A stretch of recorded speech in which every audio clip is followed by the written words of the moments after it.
Where'd you go?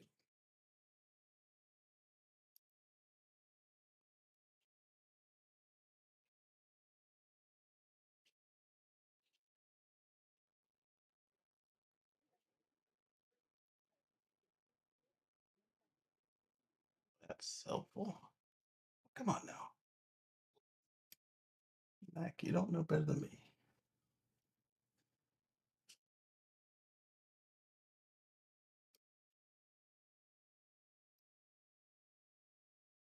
What's really helpful? Where'd you go? How do I force it to another window?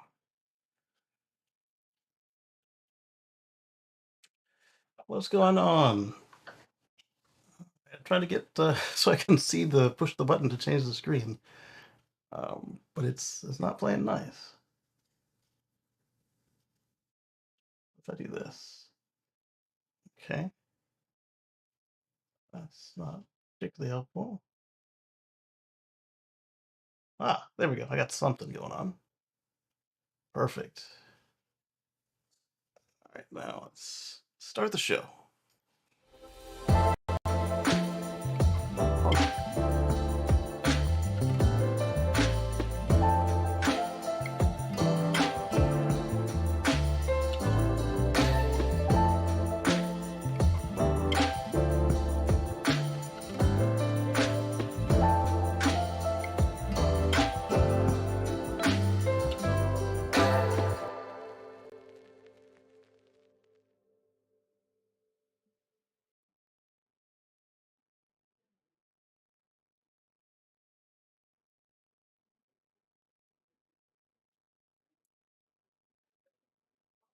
Good afternoon, good evening, and good day. Good morning to those of you on the West Coast, and it's another one of these just fun days as far as getting stuff started on time and loaded up. And I may end up turning off my video. This eye has actually been scratched to heck. Baby hit me in the eye with some outgoing mail. She loves to take mail in and put it out of the mailbox, and she got a little enthusiastic and somehow managed to get around the glasses and scratch right above my iris. So if the drops wear off, then I will probably come off camera. Let's get the first story going, and then we will get started. I got the window ready, but the story is not ready. The stories are on the wrong page. Bring this over here. And then where'd it go? It went back where it was. All right, so we'll do this. Bring this over here. So I guess we're gonna just leave the lights off for the for the same reason of the eye, because that will irritate it. And come on, we got this. There we go. So I need to check the audio. I think we're good. It went back where it was. Yeah, but it's on the wrong place. I've got the microphone good. Let me make sure it's using the right microphone. Settings. Not that kind of settings. Double click, I guess. Not double click. Properties. All right, it's using the stunner. So then I need to. Yep, we're good there. And let's get the first story going. Come on, come on. And copy link. Paste it here. And we're going to switch to presentation view. Let's go there. Presentation view. Oh, all right. So this one was interesting. Early in the week, Tesla no longer needs LiDAR for ground truth data for FSD training, according to Musk. So what's cool about this is you used to see rigs similar to this running around where Tesla was testing first AP1, and then AP2, and then 2.5, and then 3, and then the various flavors of 4 on each of the different cars that got them. We even saw it on. Actually, no, we might not have seen the lidar unit on the Cybertruck. We did see some equipment on it, but not necessarily this. It might have been the other calibration unit, like the one they use for ABS and 4-wheel drive with the Steelies. I don't know that we actually did catch the lidar on it. But that's not to say that it didn't happen, because uh, the data they're basing this on actually happened. It showed the company that makes these sensors. It was their Q1 report, and they were proud to have Tesla as a customer, but then Elon said, "We don't need you anymore." Um, let's go to the tweets over on X.com, which is now officially all X.com. Apparently, they got rid of all the Twitter links. We'll see. I don't have to do that. I just click this. It'll open a new tab. There we go.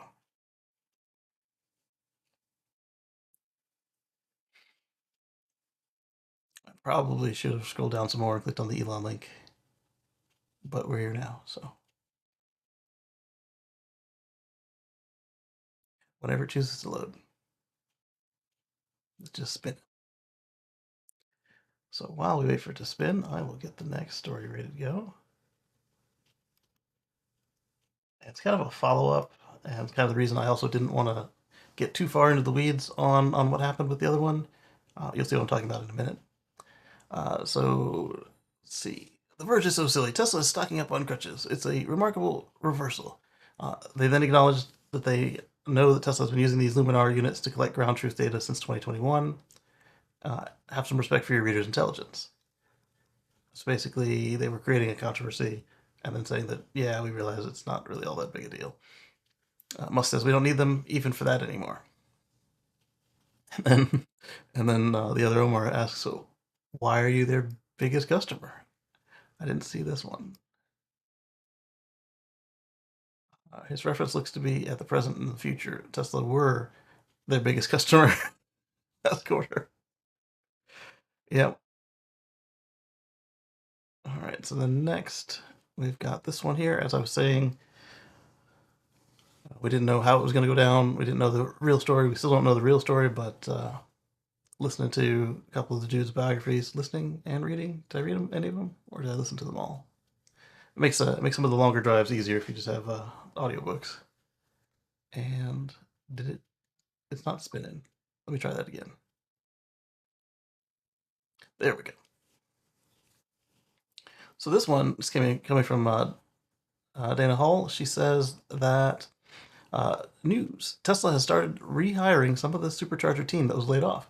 It includes Max DeZiger, who was director for charging for North America, now back in a senior role per sources. Another with Ed Ludlow. And so in the biographies, Elon's quoted as saying that when you take stuff off, if you don't have to put stuff back, then you haven't taken enough off. So that was going to go one of two ways after we saw the firing of a good chunk of the supercharger team. Either we were going to see more massive layoffs because it wasn't enough, or they'd finally gone too far, and then we start to see some people come back. We only know of this one hire, but there will have to be more. We just don't know how many more, and we don't know what role he's going to be in when he comes back, or anything to that effect. All right, so next, let's go to. It's not at all Tesla show, I promise. It's just the order I put them in the notes in. And I did not take the time to massage them around because yesterday I was inoperable, insufferable and inoperable. Renji Zhu, the director of Cybertruck manufacturing, has left Tesla. He tweets on X. After triumphing the epic launch of Cybertruck program and ramping the volume production line to the steady 1,000 units a week throughput orbit for the past 16 months at Gigafactory, Texas, also 7 weeks after the 5th Teslaversary, my adventure with this great company has come to an end. It has been a great honor and pleasure working with those most talented yet super diligent colleagues, as well as our amazing partners, either back in Shanghai or here in Austin. Every single day of the past 5 years, we brought the world a little closer to the transition to sustainable energy, not just with our incredible products, Model 3, Y, and Cybertruck, but with innovative ways in which we built those high volume production lines with an unexpectedly high efficiency and delivered the products to our customers with impeccable quality. Everyone involved in these cheerful accomplishments feels the fundamental changes we brought into the automotive. Well, doing this with one eye is interesting, and I think it reset the sizes of everything on me as well. All right. Fundamental changes we brought to the automobile manufacturing industry since the start of legendary Gigafactory Shanghai in 2019. I'm so grateful that I had the opportunity of playing a big part in it with y'all. Now it's time to start a new journey, like a Falcon 9 back to the base. Time to refuel and prepare for the next launch. Looking forward to the day when our paths cross again. Let's assemble to make more changes. So here we don't know if this was voluntary or forced upon him. We don't know if he's going to end up at SpaceX. That's like a hint. Or I've noticed that a lot of these departures are pretty gracious. Not all of them, but a lot of them. At least of the executives. Somebody suggests it's because they have massive amounts of stock with the company and they don't want it to do poorly after they leave, or they were really about the mission. Um, I don't really care to speculate on that, but it was something that people noticed, and I also caught that. It's like, these people are a lot nicer about it than some of the other ones that you see. Because Martin Vieja, he was talking about a post that Elon was commenting on yesterday, and it's like, man, if I was gone and it wasn't my choice, I don't know that I would still be in there cheerleading the stock opportunities. But one, it was kind of what he was doing, and when he was working there, and two, kind of it was exactly what he was doing when he was working there, and two, it may have been amicable. All right, so let's continue. All right, let me make sure that the room is open for the folks to join us. It is, okay. Sometimes when I switch around, it doesn't always make it. Next up, copy this link and paste this here. I have no clue what it is. Ah, this one was me arguing with some fool on the internet. Very similar to the Australian farmer situation that I'm constantly telling you guys about how they had to drive 1,000 miles over streams and through the forest, and it takes hours until they get to the next town with electricity. Uh, Test calendar says, meanwhile, they're getting 8 miles per gallon with a 30-gallon tank and 240-mile range. This guy says, how long does it take to refill versus recharge? And my response was, it depends on if we're talking per year, per long trip, or per commute cycle. Commuting and yearly go to the EV. With with the one-off long trips going, liquid is currently quicker. He shoots back, no, not at all. Imagine being a worker who parks on the street and has no charging at home, or a guy who's hauling stuff for a living, working 15 hours a day and driving long distances he can't have a dependable truck if he can't top up the range as and when needed. So I replied back with some real world experience. I did not park on the street, but I did have a contract where I was in an apartment away from my driveway charger for 14 months. At this place, there was a parking garage, and when I signed up and bought a reserved spot, there was a 110 outlet right next to it, and I was told I could use it. Then, about 2 weeks after we moved in, they started renovation on their garage, and the extension cable that I was using was exactly the same as what the workers were using, and I didn't want it to come up missing. So I was supercharging the entire time we were there. The car hated it. I hated it. There were no superchargers on the way home, so everything was a detour, just like getting gas, except the detour is a lot shorter with getting gas, and the time to fill is a lot shorter. However, if there is charging at home or at work, that changes things. So let's see. For 14 months, that was annoying. It was all the disadvantages of having to go and get gas all the time, but slower. Bonus was never those random people blocking the clerk, even randomly at 3 a.m.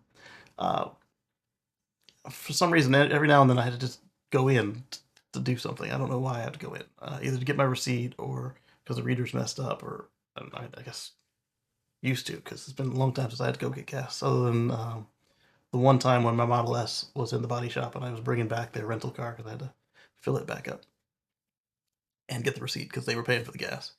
Um, yeah, so that's always loads of fun. So skipping that part was a plus because the supercharging was free supercharging for life, and just plug in, unplug, go about your day.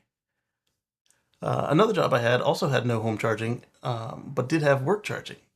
Uh, that's just like home charging as long as they have enough spaces. And that one was pretty fun too. I was with the Chevy Volt, one of my Chevy Volts, I should say, and I was able to plug in at work, drive it home, and repeat. So the only time I had to burn any gas was when I was leaving town, and I could plug in at home, but I didn't have to. So why bother running the 110 lead because it was a rental and there was no way to secure the mobile EVSE to the building. So you did have it secured to the car, but you didn't want to just leave it there all day. Hey, good evening, Anders. Good to see you. Like I was telling Lee, I've got one of my eyes is injured, so at some point it may come off of the camera, but still say on the show. Um, so that was the job with one of the Volts. It wasn't the only job where there was work charging, but it was the one where I was work charging instead of home charging. Uh, Two things with that last scenario. All of the EV vans, the last scenario being his, what did he call it? The guys who haul stuff for a living. So for 15 hours a day. So the first thing I said, all of the EV vans haul all day just fine, and we've got another article about that coming up later in the show. Haul all day just fine with their piddly under 200-mile ranges, as their owners know their routes, or the tradesmen spend as much of their time working as they do driving at minimum ratio. And so usually they'll spend more time working than driving, but I wanted to give them the benefit of the doubt that they spend exactly as much time driving as they do working at a minimum. 15 hours. That's not a thing for a pro CDL. Comes with limits, and they won't be risking their license for one more trip. Tesla Semi can do 500 miles with a full load of 82,000 pounds, and that 2,000 pounds is a bonus for being an EV, not a typo. It charges in 30 minutes at a full speed charger, but Pepsi found that 75% speed chargers met their needs. The truck is waiting on the driver or the clock, not the other way around. He wasn't done. Work charging. There must be 4 to 6 chargers and tens of cars waiting for a charge. For the 15-hour example, I'm not talking a CDL. I'm talking people who haul stuff around as, excuse me, the inter and intra-city movers for small deliveries, like furniture, etc. So I saved both of these in case he deleted his account or whatever. Um, so, excuse me.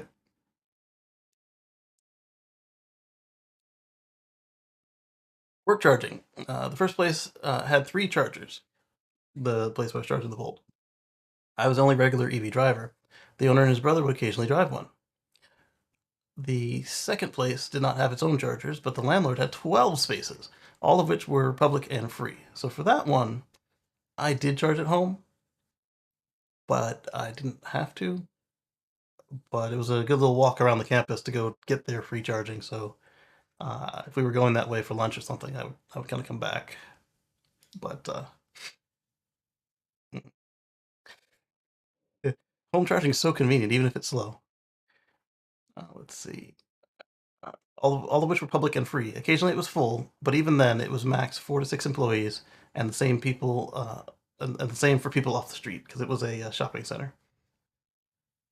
They just happened to have some office buildings on the periphery.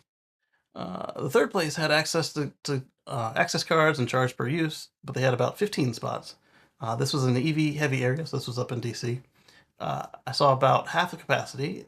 They charged over what was available at the home rates, so they were charging a premium on the electricity. Not much, but enough that if you could charge at home, you would, because why would you want to give that money back to your employer? No, I mean, I get it if it was the same as your home rate. Okay, this is convenient. I'm at work, just plug it in, let it fill up. But Say it's 13 cents at home and 25 cents at work. You're only going to charge at work if you need to. And that's basically what I say next is I'm assuming those were apartment dwellers or street parkers, plus the people who had to visit a client or other field trip. Because I did that before, where um, if I had to go meet a client somewhere, I would take up on public charging because of that.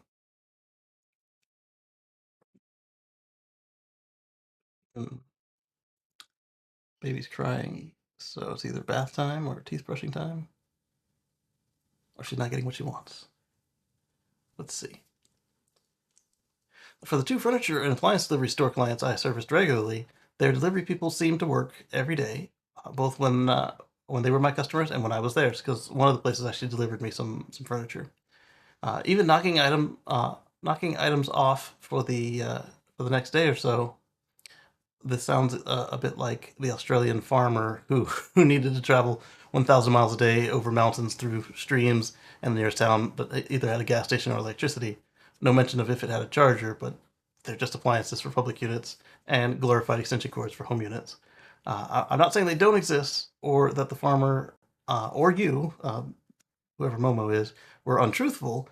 It's just that this part of the market is infinitesimal, and we can worry about servicing them before their last used vehicle becomes unserviceable.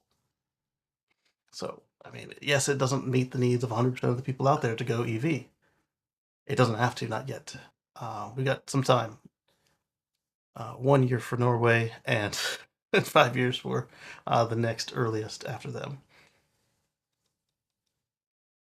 So, let's see. That was me talking to Momo, and then the other one of me talking to Momo.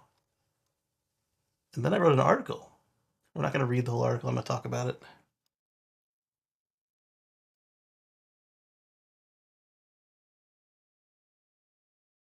All right, so this one was about Toyota's stance on EVs. The executive views fuel consumer shift to rivals. So one of the Toyota executives was once again up there saying that they didn't think that EVs were an end technology. He thought that they were a fad that would go away. And so I kind of laid into them on that. Uh, their whole thing with the hydrogen, the fact that their current EVs, while they may work for some people, they are not compelling compared to the rest of the market. Particularly my Canadian friends who occasionally have to charge in the wintertime, and the fact that as you get closer to zero, even with the new firmware, as you get closer to zero, the BZ triplets they slow down their charging. Apparently, with the latest firmware, they don't stop charging anymore, but they slow down significantly. And uh, there's just not a lot compelling about them for the price that you couldn't get somewhere else for cheaper, or for the same price you couldn't get something better. Not saying again that if you bought one that you're a bad person. Just saying that as a company they should have done better. Andrew says Cybertruck is very big. Model X looks small. Yes, indeed. So you had a chance to see it. That's good to hear.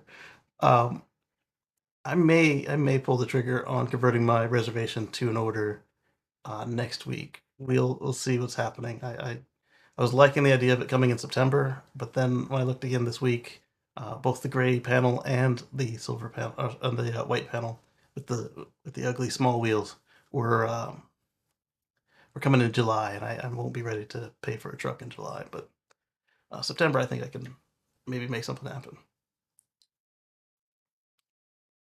Also, had to get the extended battery pack, so that makes it even more fun. And why do I have to get the extended battery pack? Because I'll be towing, and uh, I'd like more range when towing. The thing.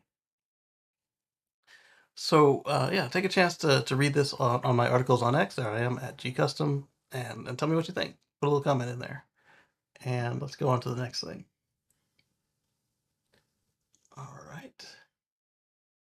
Speaking to Cybertruck, Andrew's got it. Let's paste and go. We are looking at. Okay, it's spinning. I was like, why is it not going?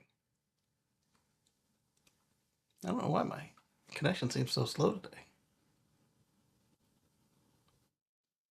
The browser's not mad at me. Let me check out the resource usage. Maybe I've upset the computer itself.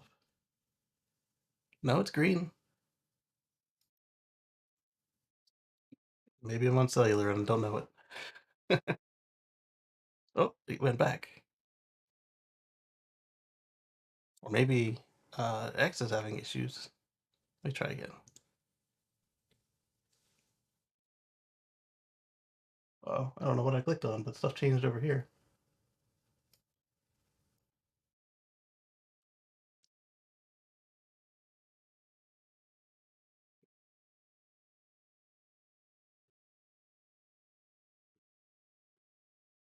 All right. And maybe it's me. It's spinning over on YouTube as well. I didn't just lose connection. Wouldn't be the first time this Mac has lost connection. Let's see. Let's go to YouTube. You know what? And then let's go to what? Me, I guess.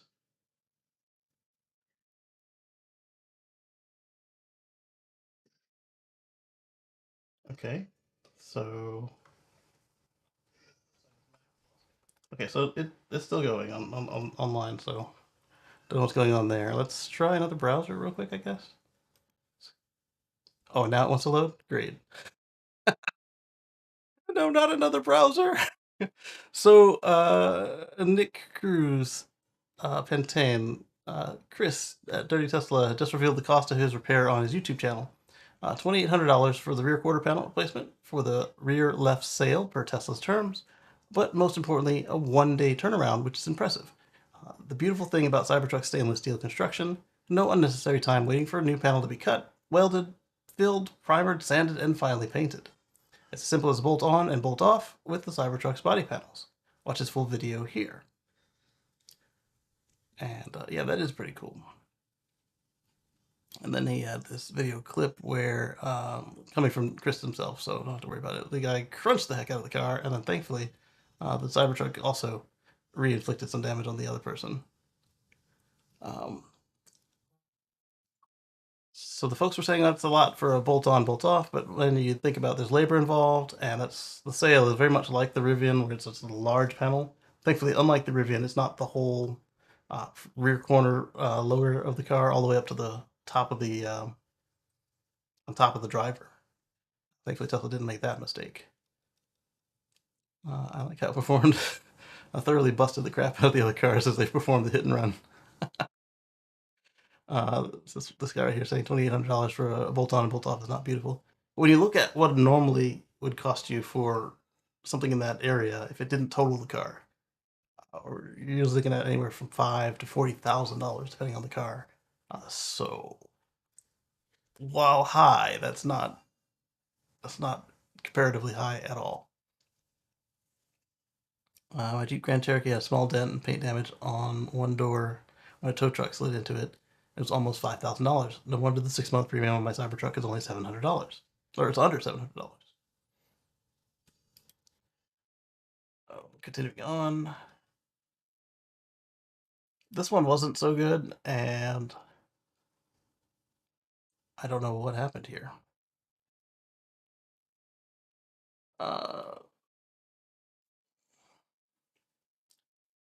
Tesla tells Cybertruck owner whose coolant leaks aren't covered by warranty even after only 35 miles.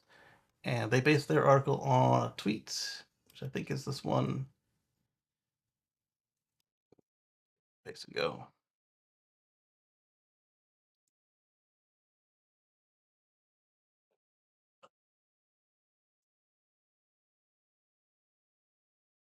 All right, so, oh no, it was not. Let's duplicate this page, so do it again. And then let's go back to the article. Back to the article. So that was the picture from his post where he plugged in the supercharger after 35 miles and the coolant just spilled out all over the ground. He says he picked up my beast today in Pensacola, drove to the superchargers about 35 miles away in Crestview, and on the way back home to Destin, Florida, while supercharging, the coolant started pouring out of the rear of the truck. Called Tesla service, and at first they told me they don't cover coolant leaks under warranty, and after a few choice words, they said they would send a tow truck. And then, all right, so here's his original post. Broke down at 35 miles from delivery center at Pensacola with my new Cyber Beast. Called Tesla, and the rep told me Tesla doesn't cover coolant leaks. They did end up sending a tow truck, but no delivery experience at all, and the truck was very dirty at pickup. Then he has this post saying, "Update: Tesla went above and beyond to fix my truck today and get it back to me this afternoon. Very happy. The Tesla Pensacola Service Center stepped up and did an awesome job. They even detailed the truck before I picked it up. It was all covered by warranty. I'm very pleased." And people were clowning on him for calling that above and beyond, doing what they should have already done. And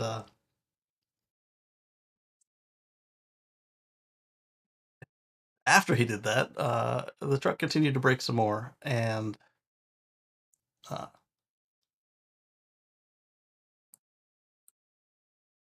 they're talking about possibly firing the guy who made the incorrect statement. Then, interesting. It says I'm not following him. I had followed him just in case he went private. um, there were a few other posts about the Cybertruck in his timeline where he's basically trying to limit it now, and Tesla doesn't want to. They don't want to limit it the way he wants to limit it. Where he's at, you have a choice of a new vehicle to replace the first one, or your money back. Tesla wants to do the money back route and have him get back in line. He doesn't want to wait in line again. He wants a new truck now.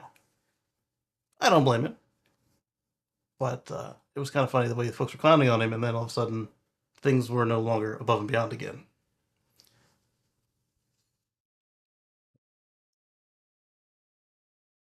Okay, now that we've posted a keep out notice versus affordable Chinese EVs, can we please get some affordable American EVs rather than lip service from CEOs of companies from favored trade partners? They're referring to there's a new tariff. Let's get some details on it. I actually didn't read any of the details on the tariff. I just know it's against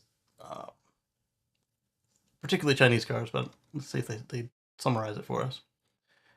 Tuesday took a serious protectionist stance, revealing sweeping tariff hikes affecting $18 billion worth of Chinese imports, with electric vehicles and supply chain at the core. And not just these either. I know that the folks at DJI were concerned that their drones are being blocked. Specifically, tariffs on electric vehicles rise from 25% to 100% this year. The hikes aren't just on finished EVs, but on critical elements of the supply chain.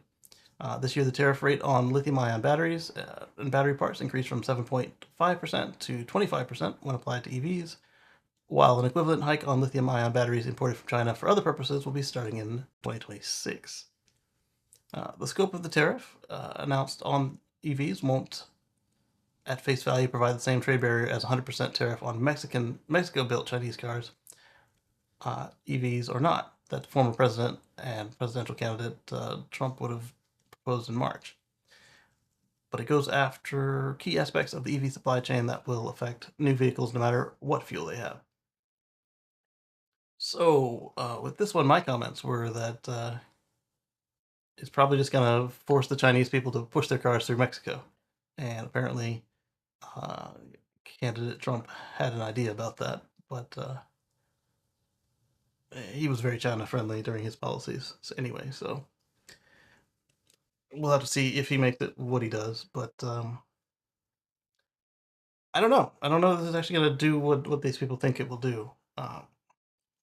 They were pointing out a Chinese EV that was not an absolute, just bare bones tin can. They were saying it was like 12.5 in Japan in equivalents, or sorry, Japan in China in equivalents, and and that over here with the tariff, it still would make it $24,000. So it would still be super affordable, and people would buy it because we don't yet have our $25,000 EV new, unless you consider some of the bolts with, if you could find one, some of the old old new stock bolts with the tax credit, and we're going to talk about another vehicle later in the show that gets close, but it's not $25,000. Now we've got the used cars, but looking at the American consumer, would you prefer used or new? If you could afford them both, depending on their mindset, they will typically pick new. Yep, so that's what I was saying there. Mexico remains a loophole. And let's go on, because I'm not really about the politics about all this. Where are we at? All right, we got something from Matthew Dunnigan Ryan, so probably Tesla related. Found it on the phone. Oh, there goes the eye. It's starting to act up. Good news, Cybertruck owners. FSD is coming with the version 12.5 release. He's quoting a Musk post, and it doesn't say a timeline, so we can pretty much trust it.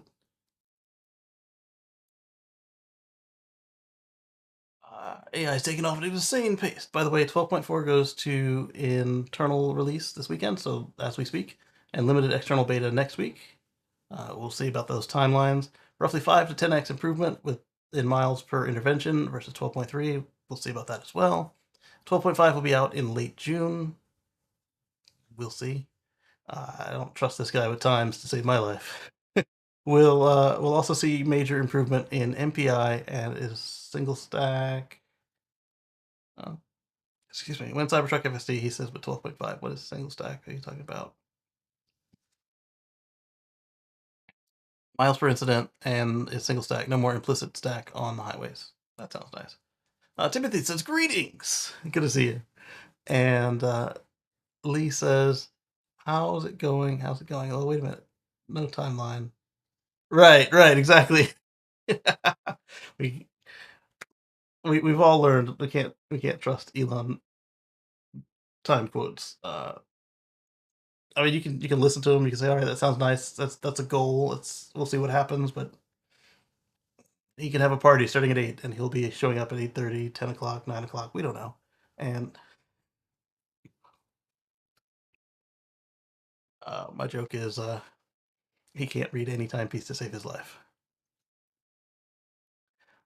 I know that's not entirely true, but he's late for a lot of stuff. Have you guys improved the smoothness of stopping and acceleration? Interesting. The acceleration, I like the way that it accelerates. It's usually quite brisk, and but that's because I drive a P100D. So if I didn't want it to go fast, I would have got the long range, right? It actually would have been 100D back then, not long range.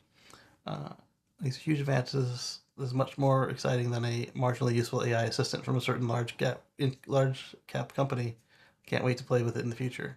All right. Anyway, next we've got another tweet. I'm glad this thing is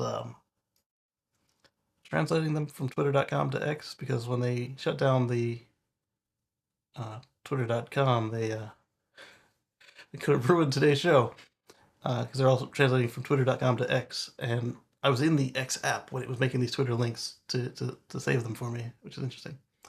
Okay, this one is a little bit like we were talking about last week with the Giga Berlin eco terrorists. Breaking: Grunide Council greenlights expansion of Tesla Giga's Berlin. The Grunide Council approved the expansion of Tesla Gigafactory despite the protests and citizen opposition. I say protests like that because they were terrorist events. There's no other way to describe them. Anyway, they approved the expansion despite that. The original plan is to clear 100 hectares of forest for the expansion. Sorry, the original plan was to clear 100, and now they're down to 50 hectares. And environmental concerns persist, with activists and environmental organizations planning to file a lawsuit against Tesla's expansion. Hopefully they also name the sewer treatment plant in this lawsuit, because if you're concerned about the employees pooping, it takes two. They're not just throwing it out in their property; they're flushing it down the sewer, And if you want Tesla to treat it more, pass a law. You must treat it this much before you put it in the sewer. If they want the sewer companies to stop releasing so much, they should then give them the money and the mandate to, hey, you need to get it to this level above zero before you release it into the stream. It's not industrial waste. It's human excrement and outflow from the kitchens. They are already exceeding all of the requirements that have been placed before them for the industrial output. Like none of it goes into the sewer. It all goes back to water their grass eventually at the end of it. Let's see. The expansion approval is not the final step. It still requires environmental and water management approvals from the Brandenburg government and the Oder Spree district. But again, if Tesla is doing what they're saying and coming in at all the levels they're required to, then the government really doesn't have any reason not to approve it other than politics. So, who is funding the efforts to slow Tesla? Perhaps some group with close ties to their competition, huh? That's certainly a possibility because, as we talked about on the Tesla Life show, some of these folks may just be useful idiots. They may be just angry and somebody just kind of loads them up and points them in the direction they want, which happens to be at their opposition, at their opponents. Uh, so we'll see. But they're part of the way through their next expansion as far as getting the approvals. And then Musk was talking about the next Roadster. Hopefully, you're not still waiting for one with money down. And this looks really cool. It's not a Tesla thing. It's not a Musk thing, but it looks really cool. We'll probably see something that looks like a slight evolution on what they showed us. Musk shared new insight. He said something about people saying the wrong information. It would be obviously ridiculous for the Roadster to simply achieve the same 0 to 60 time as the Model S, even though it's a two-door, fully performance-oriented vehicle. They were talking about the Model S, and Musk then responded that the report was the wrong information. He explained it does not make sense. We just read that. He noted back in February that the next gen Roadster would be a collaboration between SpaceX and Tesla. He also stated that the plans are underway to unveil the all-electric Halo car at the end of 2024. Again, don't hold your breath, but it will be really cool. Da, da, da. At the time, Musk noted in post.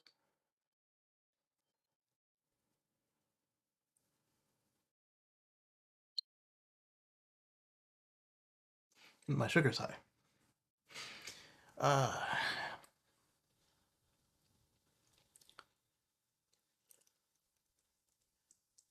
that Tesla had radically increased the design goals for the all-electric hypercar. Again, they kind of had to because the Model S Plaid regular, forget the Plaid Plus, already met all of the everything they said they would do with the Roadster, and then they still could do the Plaid Plus at any time.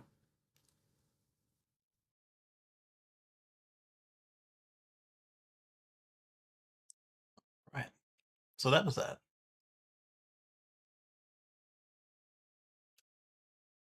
And then some more on the supercharger network. This one's coming from Musk. And it wasn't his little mambly pambly soft touch, really bad at PR response. This was, I'm not saying it was much better than the previous post, but it was definitely better than the previous post. Just to reiterate, Tesla will spend over $500 million expanding our supercharger network to create thousands of new chargers this year. That's just on new sites and expansions, not counting operations costs, which are much higher. So of that 500 million, it's going to be even more on permits and operations and repairs. So 500 million just in new superchargers. That's pretty cool. But again, like I said, bad PR. He needs to hire somebody who can do this because it still doesn't jive with what he just said about the about it last week or so. Super. It was about talking about slowing down or whatever. So maybe they were going to do 1 billion this year, and now they're only doing half of that. I don't know. I don't know. He might not necessarily be stretching anything. Superchargers are a ray of sunshine in the dark forest of third-party EV chargers. Thank you, Tesla. We know you would never compromise on customer experience. Uh, mm, uh, uh, they will try their best with what they have to work with. I will say that. Um, Dr. Know-It-All says, thank you. The best way to put fear in our EV owning hearts is to hear about legacy oil coming to mess with our charging experience. Indeed. Thank you for building the best superchargers in the world. But the media told me the network was dying and my Tesla was worthless. Oh. So this guy, he's James Locke is on the same thought path that I was on. He says, okay, so for comparison, how much did Tesla spend last year expanding the supercharger network? So it could still be a drop. And then Brandon also brought up something we were all thinking last week. With what team? They don't build themselves. But excuse me, no, they've started to hire some people back, and that we found out they didn't fire the whole team, just a huge chunk of it.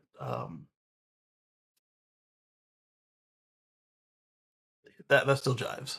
Um, like I said, I didn't want to get too into the weeds on it because we didn't really know what was happening looking from the outside. It just didn't look good from the outside. Let's look at another article that was not just banging on Toyota like I was. And I know not just Toyota, but they were the ones that had said, open their mouths and had me pounce. Nearly all major car companies are sabotaging the EV transition, and Japan is the worst, a study finds. This is coming from The Driven. A damning new report has shown that nearly all major car makers are actively sabotaging the world's efforts to avoid catastrophic global warming. The lobbying strategies being used by the world's largest automakers are putting global climate change targets at risk and threatening the electric vehicle transition, according to the new report released by the Influence Map. So, negative lobbying is a key barrier to climate policy. And here we can see on this chart that automakers' 2030 electric vehicle forecasts and climate policy engagement scores in 2024. The this color here with the Mazda and Toyota is plug-in electric hybrid vehicles. This darker color that you don't see a lot of, but you see it on Toyota as well, is the fuel cell electric vehicles. And then the light green is the one that you see fully on Tesla, is electric vehicles, plug-in battery electric vehicles. I still think that the best plug-in hybrid would be a hydrogen plug-in hybrid, assuming that there was hydrogen in the area you were going to travel in.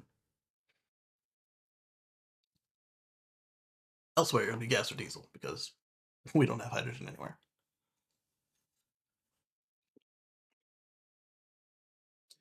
Anyway,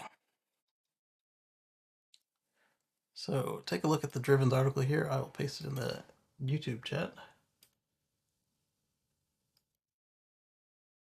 I'd paste it in the X chat, but I don't know how that works.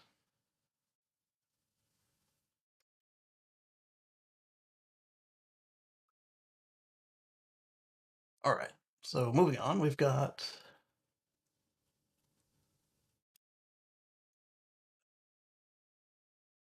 were talking about taxes last week on the EVs and how some places have gone to the absurd with how they charge for the taxes. Well, Caltrans is trying replace the gas tax with the per mile driven.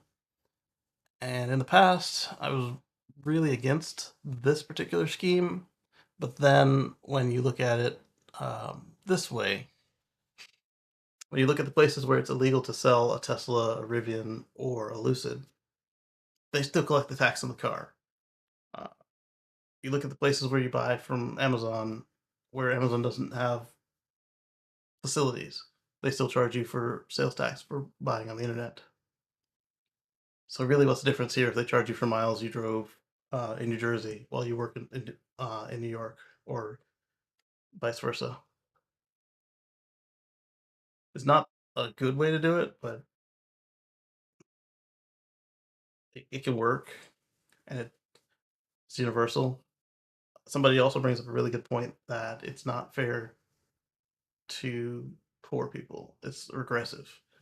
And it is because the people who can live next to work are generally more affluent versus the people who have to take a commute in from the hills to drive into someplace in California to do the work. They don't have a choice if they want to keep a job, keep food on the table. Somebody else suggested taxing the tires. Tires have sales tax on them. I'm sure they probably have some extra stuff that we don't recognize in them. The problem with tires is you've got nails, uh, vandals, and other reasons why your tires could meet a premature death. Also, it would encourage uh, this one I don't necessarily agree, but I can see how it could happen. It would encourage people to be less safe and to drive their tires till they're at or past the legal minimums, and that would make everything else unsafe because the less meat on your tire, the worse it can handle rain and snow and other situations. Somebody else suggested weight. I think weight's fair. They may think it's a gotcha, taxing by weight, because as I've said in several of my articles and posts, uh, a BMW M3 weighs more than some of the Model 3 trims, or the Model 3 performance trims, I should say. So go ahead, tax them by weight. I don't care. The ones I don't like though are the ones where they talk about planting a GPS on your car or using your car's telematics to determine when you're in and out of the state.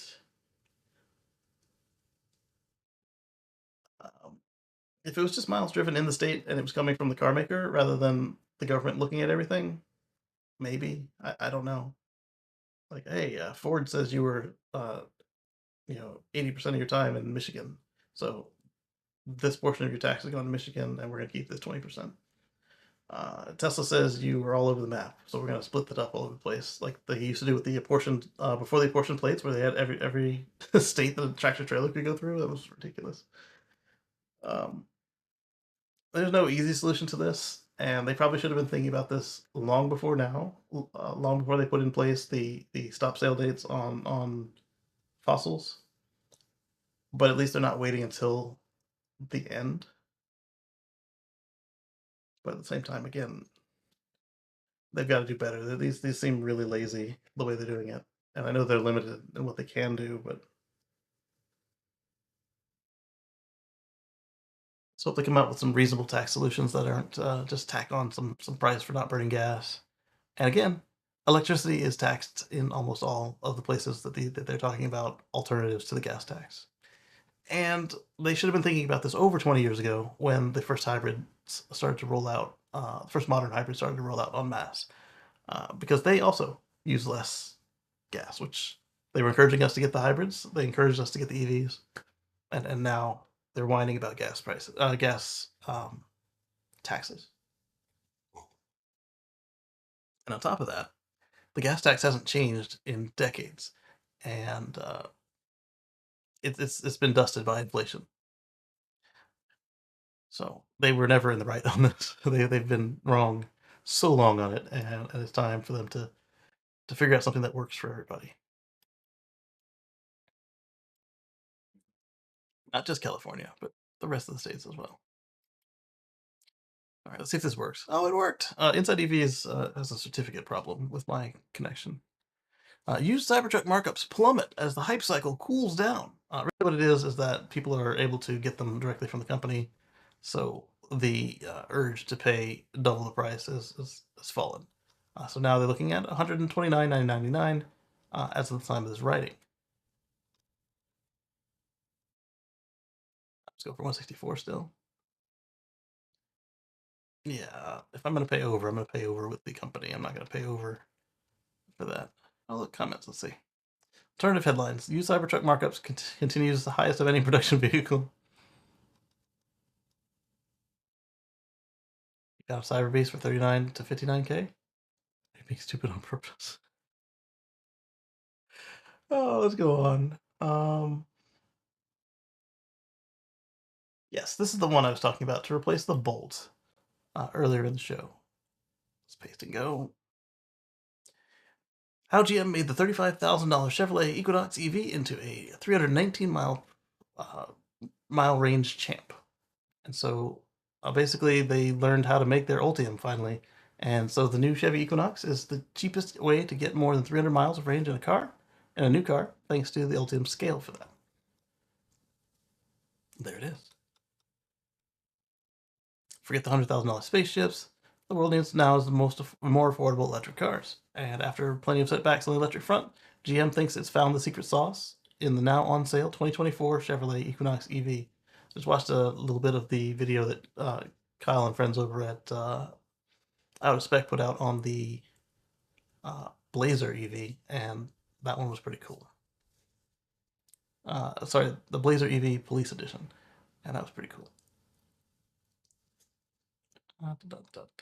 Yeah, so they figured out how to do Ultium, and they're building them at scale. That's basically the secret. Moving on.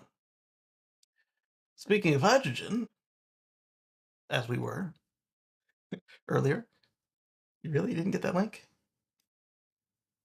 Copy it again. Paste and go. This monstrosity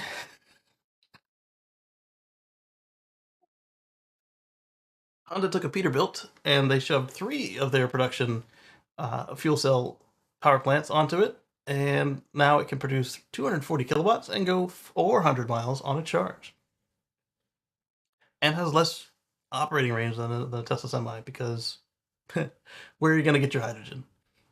The same problem. But look at this monster! Look how big it is. It looks like they either had to take away the sleeper cab or had to stretch the vehicle to fit this on there. And then look how much it breathes. That they had to put scoops through the fairing. The fairing is mostly scoops. Interesting. So anyway, they took 3 of their 80 kilowatt fuel cell systems, and it gets the 82,000 pound. I guess the 2,000 pound bonus that regular EVs get. And I mean, if you're going up and down California, this is a solution. You spend all that much more on maintenance and fuel, and uh, get 100 miles less range than a Tesla Semi. I imagine that it also costs a lot more than a Tesla Semi. They say that while the truck is a concept, the fuel cell stacks are production. They're made in a joint joint venture with General Motors. There goes that eye attack map. I told you it would. I have to take a nap after this. Um. So, actually, I just want to see the comments on this now. Long Beach Port Fuel Cell Energy and Toyota has a tri-generation fuel cell that's feedstock is methane, so not green.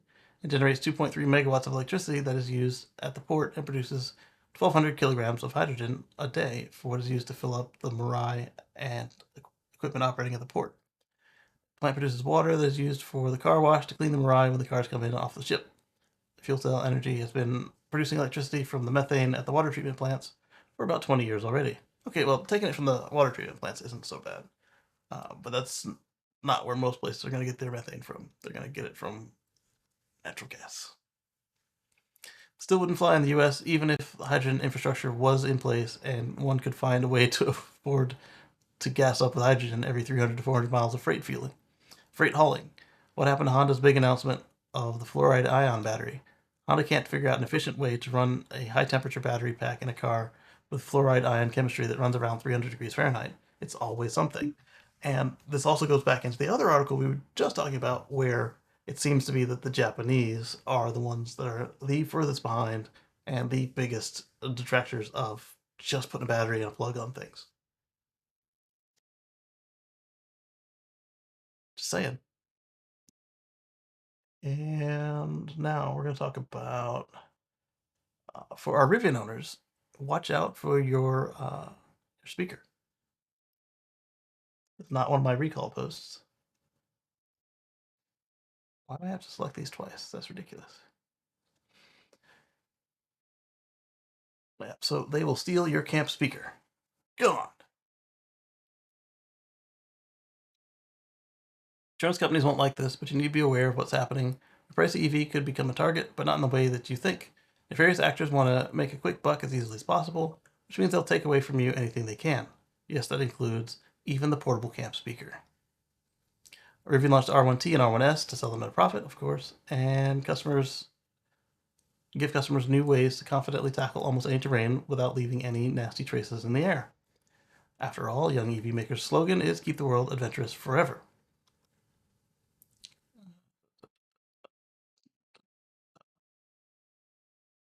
Fortunately, Rivian also thought about the aerodynamic efficiency and chose to install flush door handles that stick out at an angle when the EV is unlocked. Oh, okay. So people see that it's unlocked, and they just open the door, and while they're in there, they steal your speaker. So even though in Canada, some officers recommended that car owners leave their keys in the front door for thieves to avoid potentially dangerous interactions with. Yeah, we talked about that, didn't we? Uh, with people who don't care about the law, in the U.S., things are a tad bit different. Car owners really like holding onto their property, and most will fight back thieves. But as the video shows, it takes only 20 seconds to get inside and steal the Rivian Camp speaker. You won't even have time to figure out what happened, as thieves move so fast in San Francisco. May seem like something a teenager would do because they were challenged to annoy someone. However, the speakers are valuable. They're sold on platforms such as eBay for hundreds of dollars. Wow. That's because the neat in-house developed accessory is more than just a Bluetooth speaker with impressive bass. It serves as a lamp with RGB lighting, it's a portable battery. We use the term lamp because the light it emits isn't very powerful, and it's more of an ambient function that's useful than a useful one. But on a starry night, it can come in clutch. They also come with a flashlight in the driver's side door, that's right. And if you have a Rivian or intend to buy one before the R2, R3, and 3X arrive, make sure to keep your EV locked, even when charging at home. You never know who might be driving in your friendly neighborhood. Let's take a look at this Reddit post here and see what happened.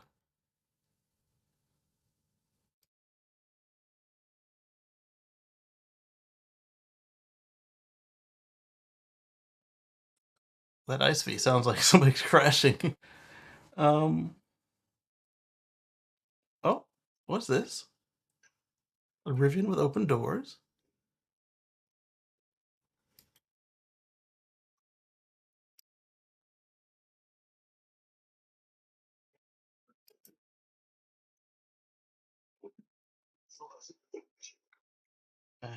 The option to make it bigger is gone.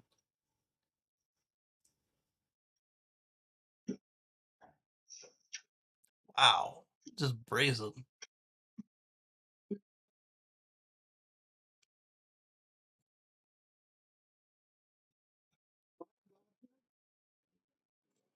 Wow. Wow.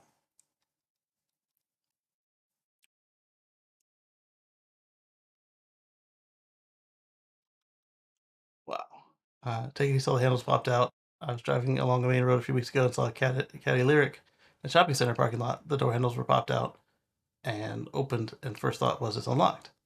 Easily noticeable going 40 miles an hour, and seeing the car's pretty far away. Dan says, driving my friendly NEI6. Friendly neighborhood Spider Man. Also, good evening. Good evening, indeed. Let's see. I worked at Rivian about a year ago, and I can tell you the direction the design team is basically everything should be reimagined because legacy car manufacturers won't try new things, maybe because they work. So a bit of mentality that everything on a Rivian should be special, even things customers don't care about, like a massive charging mat that doesn't work at the time. Yeah, so if you have a Rivian, just keep it locked. Unless you're in that town in Canada where the policeman tells you to leave your keys next to the door so they can rummage through your car without shooting you or whatever. Speaking of Rivian, we've got better news for them. If you wanted an R1T, you can lease one now for $559 a month, which is cheaper than the Nissan Titan. That's all I had to say about that. Let's keep going.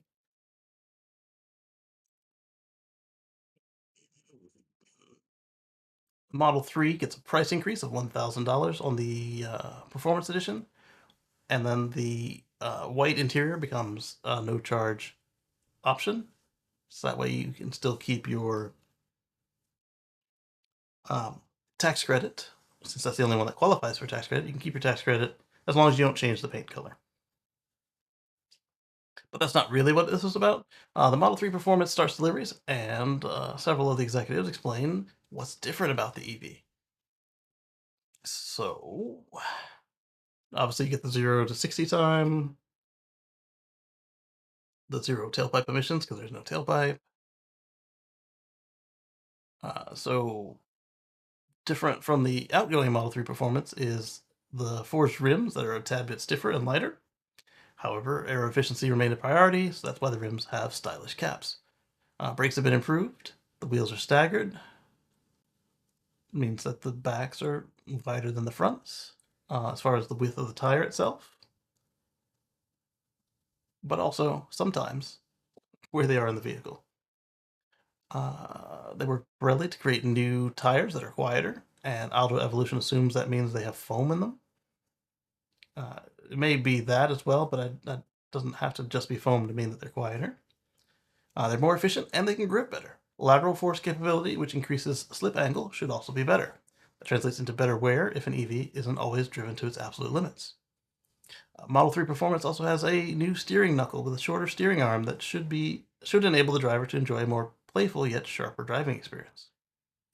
And then, let's see, the VP of Engineering, Lars Moravi, says that at least one of the motors is brand new and has low friction oil, comedically named the KAF, or the kick butt fluid.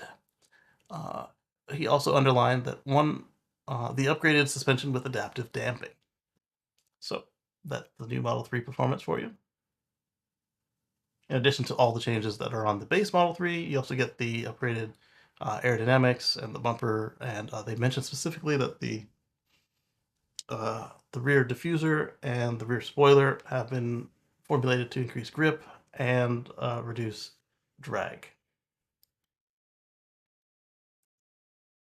And that's not to say that the stick-on one of last year's model was any different, but they're actually calling it out this time. Clever, Amazon doesn't charge its fleet of Rivian vans during the day. So this is what we were talking about when we were talking to the numpty about the fleets and their vans. I mentioned that they have less than 200 miles of range, most of them, and Amazon has software that maps out the route so that their drivers aren't coming close to the range, and they're able to charge all of them overnight on level 2 charges, so they don't need to do the DC fast charging, except if something exceptional has happened. Like maybe a driver gets lost and drives the block 90 times, or maybe somebody forgets to plug it in. But this allows them to manage their costs because when you're the size of Amazon, you can very easily get time of use pricing, and you can get your charges done at night when it's cheaper for the power company to make the electricity and cheaper for you to consume the electricity. So that makes sense. And nothing about 15-hour days in this article, by the way, because, like I said, I'm not calling him a liar. I'm just saying that that is an infinitesimal case of somebody who's regularly working 15-hour days out of 24 uh, on the road. And Jalopnik says that no, you can't use an Amazon adapter to charge your car at a Tesla supercharger. This is not entirely accurate. You certainly can, and you probably should not. If your car has already got the supercharger enablement and you're at a all-access supercharger. They point these things out in the article that you have to be at the right supercharger and you have to have a vehicle that has it. So right now you're looking at Ford and Rivian. If you don't have one of those, buying this adapter isn't going to do you anything except allow you to cut the line when your software becomes available. And they mentioned that you need your software update as well, which is accurate. So I don't know if it was just a headline thing or why it came out this way, but yeah, you probably should just get the one that comes from your car maker rather than getting the one on Amazon. Just saying. All right, what's this? This was not one that was on there when I was looking. Rivian figured out how to make charging suck less. Just skip the broken chargers before you even get there. Yeah, so Rivian and Tesla have figured this out then.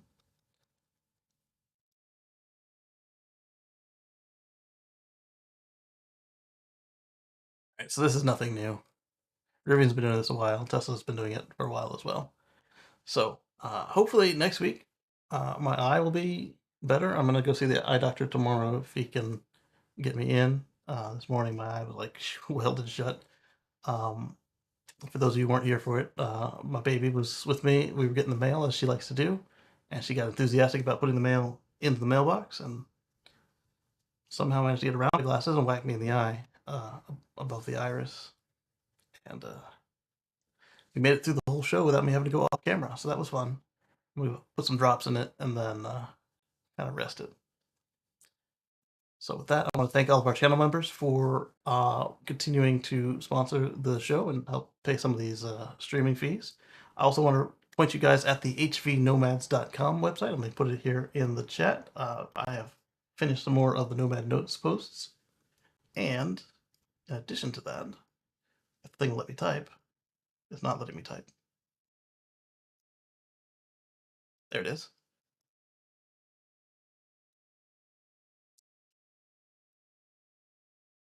I've finished some more of the Nomad Notes, and then our friend Brian over at Futuraza had an idea of selling stickers. So I've got a sticker sales page up there as well if you're interested. Basically, this thing's gonna look like NASCAR running down the road with everybody's designs or logos or whatever, hopefully, and that will be fun. We got our paperwork for the vehicle finally hit the county office. They called me back. They had me run a credit card to pay the remainder of the fees and taxes. And they said that my license plate will be issued tomorrow. Then we just gotta wait for them to mail it back. And then from there, we've got two, maybe three more trips with it as a cargo trailer where we empty out our storage locker. And then we can get started with the first steps of the build. What we're gonna do is probably remove all the wood inside there. It's got plywood walls, and then start to insulate it. We're gonna put in probably 3M Formular, sorry 3M Corning Formular, and it's an XPS foam. The first goal on our list is to get this thing to R20 insulation, and then we'll kind of see where it goes from there. My wife still has to finish what she wants to do for a layout. Then we got to try it out. Then I've got to tweak it, and then from there, it's just a matter of as we can get the time to do the work and as we get the money to buy the parts. And like I said, this is coming out of our personal budget, so it's not gonna be like one of those videos you see on the car shows where over one season this thing gets done quick, and it's done. Uh, but it's gonna be an adventure. It's gonna be fun. And then once that's finished, we will. Actually, that's when it's completely finished. But as it gets close enough that we can actually take it places and use it, we will probably do some shakedown tours, and then from there we will finish it and go on our journey of seeing each of the 48 contiguous states before the baby has to start school. So again, I want to thank our channel members. I want to thank all of you guys for watching this, and we'll catch you on the flip side.